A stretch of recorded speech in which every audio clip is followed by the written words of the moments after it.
Qendra për parandalimin e vetvrasjeve Linja Jetës është linjë telefonike për parandalimin e vetvrasjeve. Të gjitha telefonatat pranohen nga vullnetar të trajtuar profesionalisht për Linjën e Jetës dhe të gjitha mendimet dhe ndjenjat e atyre që telefonojnë ruhen në konfidencialitet dhe nuk gjykohen. Ylza Nikçi, menaxhere e shërbimeve emergjente, thotë se përmbyllja vitit të 6 të punës na gjeti pa qëndrueshmëri financiare për shërbimet tona. Linja vazhdimisht u përball me shumë sfida, që shumicën e rasteve janë lidhur me gjendjen financiare, ndërsa ky 6 vjetor na ka gjetë me ma shumë sfida se sa që kemi paramendu.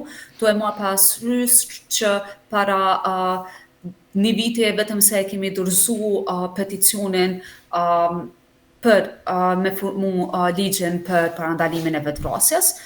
I kemi mbledhur më shumë se 12.000 nënshkrime prej qytetarëve të Kosovës, që ndihmon në krijimin e këtij ligji dhe në të njëjtën kohë institucionalizimin e linjës së jetës si qendër për parandalimin e vetvrasjes. Mirëpo, duke marrë përbazë gjendjen aktuale politike që është në Kosovë, është tepër e pamundshme për neve me kriju, me çit masfarti në kuvend mënyrë që të diskutohet mbi këtë ligj.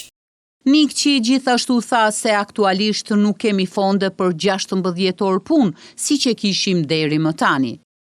Tërësisht ndërlidhet me fondet. Linja e jetës është projekt i Qendrës për Informim dhe Përmirësim Social, dhe nuk I kemi fondet që me mirëmbajt vitin e ardhshëm linjën e jetës me 16 orë brenda ditës që të funksionojë.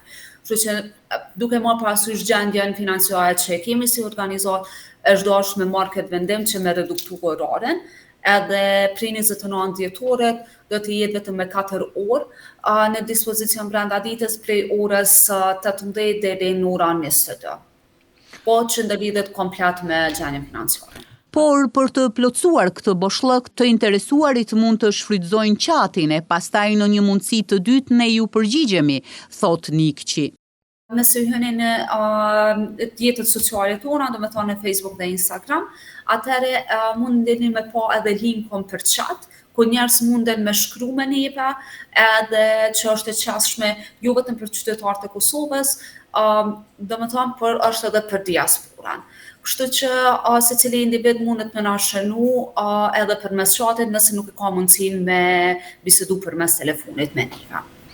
Menaxheria e projekteve Nikçi tha se të gjithë personat që kanë besim në shërbimet tona mund të bisedojnë me ne për çfarëdo brengë që kanë në mendje, pa marrë parasysh se çka mund të jenë ato.